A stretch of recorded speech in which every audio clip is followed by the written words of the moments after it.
15 नवंबर से छत्तीसगढ़ में धान खरीदी की शुरुआत होने जा रही है। इससे पहले सियासत भी शुरू हो गई है। कांग्रेस के पूर्व अध्यक्ष व पूर्व मंत्री धनेंद्र साहू ने कहा कि धान नहीं खरीदने के लिए साजिश रची जा रही है। लाखों किसान अभी तक पंजीयन नहीं करा पाए हैं। छत्तीसगढ़ के किसान चिंतित हैं और सरकार नींद में सोई हुई है। प्रदेश भर में एक भी टोकन इशू नहीं हुआ है। धान खरीदी केंद्रों में ताला लगा हुआ है। तो ये बड़ा आरोप उन्होंने लगा दिया सरकार पर कि सरकार धान खरीदी ना हो पाए, इसके लिए बड़ी साजिश रच रही है।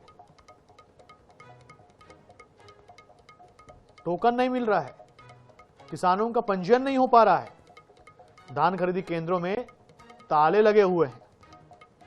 इस तरीके से छत्तीसगढ़ सरकार को पूर्व मंत्री ने घेरा। 15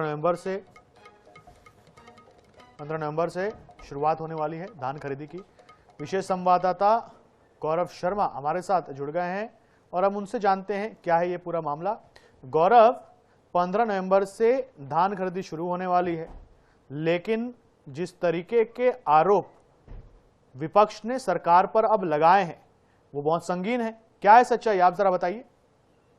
छत्तीसगढ़ में 15 नवंबर से धान की खरीदी हुई। प्रदेश में 27 लाख से अधिक जो किसान है उन्होंने अपना रजिस्ट्रेशन कराया। पिछले बार से 1,35,000 अधिक किसानों ने अपना पंजीयन जो है वो एग्रीस्टेक पोर्टल बार से 1,35,000 अधिक किसानों ने अपना पंजीयन जो है वो एग्रीस्टेक पोर्टल में कराया है।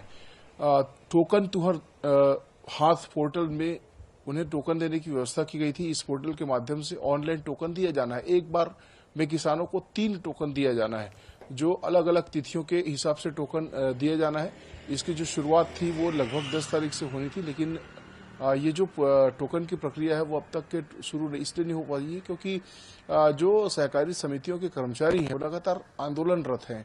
चाहे वो कंप्यूटर ऑपरेटर हों, सहकारी समितियों के प्रबंधक हों या अन्य कर्मचारी जो वहां पर सहायक के रूप में काम करते हैं, वो भी लगातार आंदोलनरत हैं।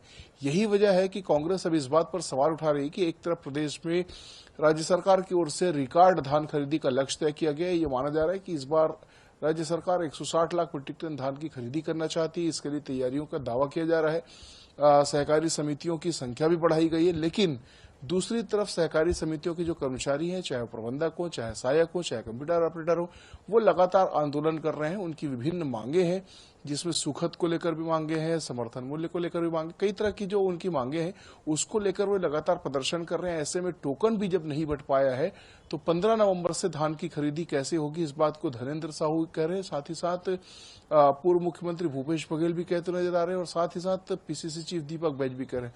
तो कांग्रेस के तमाम नेता इस बात को कह रहे हैं कि जब टोकन ही नहीं बट पाया है, जब लगातार सभी समितियों के जो कर्मचारी हैं वो हड़ताल कर रहे हैं विभिन्न मांगों को लेकर, ऐसे में धान की खरीदी कैसे होगी। जबकि राज्य सरकार की ओर से लगातार ये दावा किया जा रहा है कि जो कर्मचारी हैं उनसे बातचीत की जा रही है, उनकी मांगों को लेकर चर्चाएं की जा रही है, उसका कोई हल निकाल लिया जाएगा और निर्बाध गति से 15 नवंबर से धान की खरीदी होगी। लेकिन कहीं ना कहीं सोसाइटियों में जो स्थितियां बनी हुई हैं, सहकारी समितियों में लगातार ये देखने मिल रहा है कि वहां पर अव्यवस्था का आलम है, क्योंकि उन्हीं को ही संचालित करना होता है। जो समिति के प्रबंधक होते हैं, समिति के सहायक होते हैं, समिति के कंप्यूटर ऑपरेटर्स होते हैं, वही तमाम प्रक्रियाओं को संचालन करते हैं धान खरीदी की। वही जब हड़ताल में है तो निश्चित रूप से ये सवाल जरूर उठ रहा है कि ऐसे में धान खरीदी कितनी प्रभावित होगी।